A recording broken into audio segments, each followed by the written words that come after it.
Mark Carney and the Cloward-Piven strategy. Welcome to Wake Up Canada News. I'm Brad Wilder. This next article was researched and written by one of our Wake Up Canada News contributing reporters. Now, once you understand the Cloward-Piven strategy the way it was actually written, everything happening in Canada suddenly seems to make way too much sense.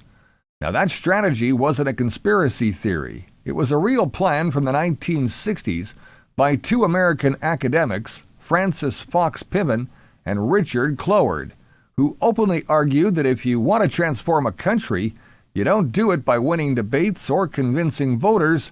You do it by overloading the system until it collapses. And then you walk in with your new solution, which just so happens to be a massive government control over everything. Now, watch how this lines up with what Mark Carney's doing.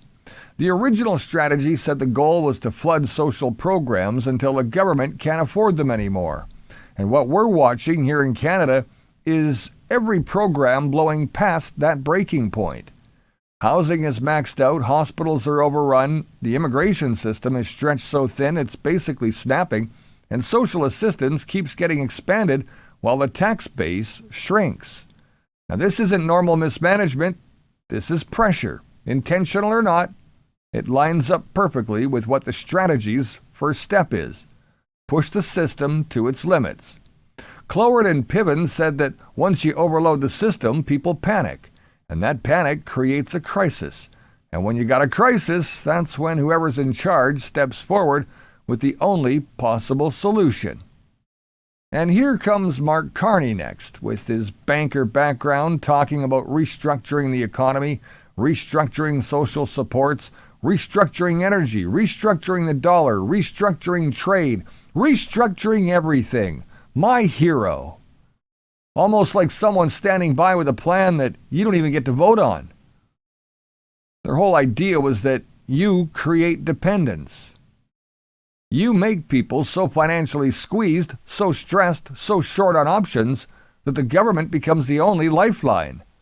Look at the cost of living. Look at taxes. Look at the constant push towards government payments instead of good jobs. Look at the talk of government income being slipped in under different names. People aren't becoming independent, they're becoming dependent. That's exactly what the strategy calls for.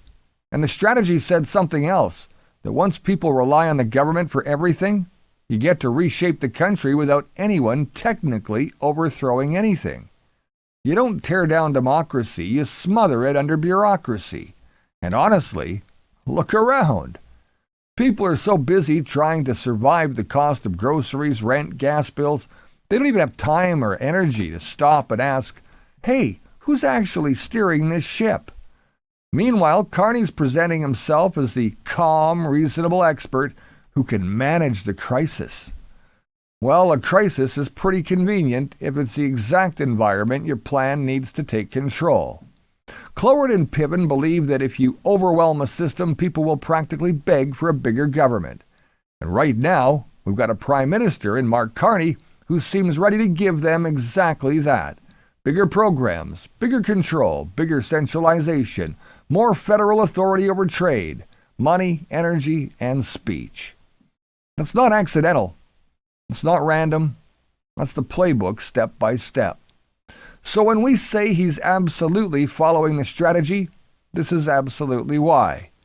You don't need the man to say it out loud. You just have to look at the pattern, because the pattern matches the strategy perfectly.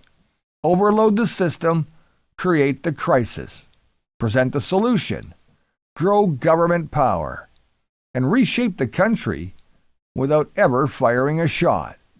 And that right there is what scares us all most, not because it's hidden, but because it's in plain sight, and most people don't see it.